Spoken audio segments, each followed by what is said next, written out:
favorites who became even heavier favorites to return to the finals when Kevin Durant arrived. Now that they've won the conference again, how much better do you think this version of the Warriors is than the one that blew the 3-1 lead last year? They have more weapons. And like I said, when Steph's not playing well, when any of their players, you have Kevin Durant, who is a go-to guy, who can make plays, who can get his own shot. And I think that's one thing that they were missing last year when they were going cold and Clay wasn't hitting shots or whatever. They just have so many weapons now.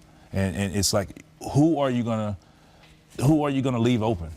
And sometimes it's Draymond, but when Draymond's rebounding, making plays, and he's hitting shots, they're a tough team to beat, and they're showing that in this playoffs. Yeah, I'm with Vince. I think what makes them so hard is Kevin Durant, a fantastic player. But I think if he was just 6'6", it'd be a little bit easier. But when you're talking about a 7-footer that can handle, and if we're in transition, Isaiah, you know how basketball, you got to make a decision defensively quick.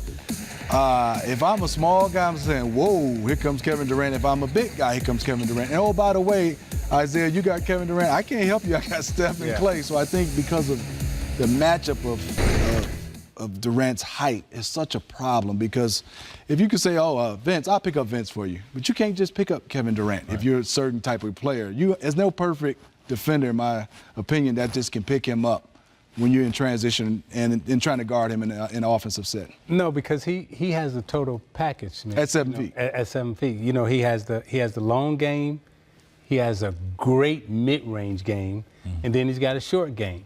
So when most of the guys are playing either the long ball or the short ball, he's playing the mid-range, and he plays the mid-range just about as well as he plays any of them. So he can beat you in all three areas. And I thought last year the way Golden State lost, the way Cleveland beat them in the finals, I really thought they had closed the window on them.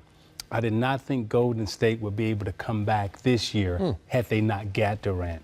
Because had Durant stayed in OKC being up on them 3-1, I think OKC would have came back with a little bit more vinegar, and they would probably be in the finals in the team to beat, getting ready to play against possibly Cleveland. But Durant joining Golden State really gave them new life and gave them a new dynasty that we can all start talking and about. To add to that, one thing about it, Kevin, he can shoot over anyone. It doesn't matter where it is. His 1-2 pull-up, I mean, even if you time it right and he still just shoots over you. I mean, it's not many guys that he cannot shoot over. And that's going to be big for him. I mean, just getting shots, that's what they need. They're getting shots. It was point they were not getting shots. Right. Because of their defense, because they're switching or whatever. Well, they can switch, and he could still shoot over your power forward like he's a guard. Well, for me, Matt, I might ask Vince and Isaiah, we've always seen big threes, you know, where you had Magic, Kareem, Worthy. But have you seen a big three like this that doesn't have a conscience?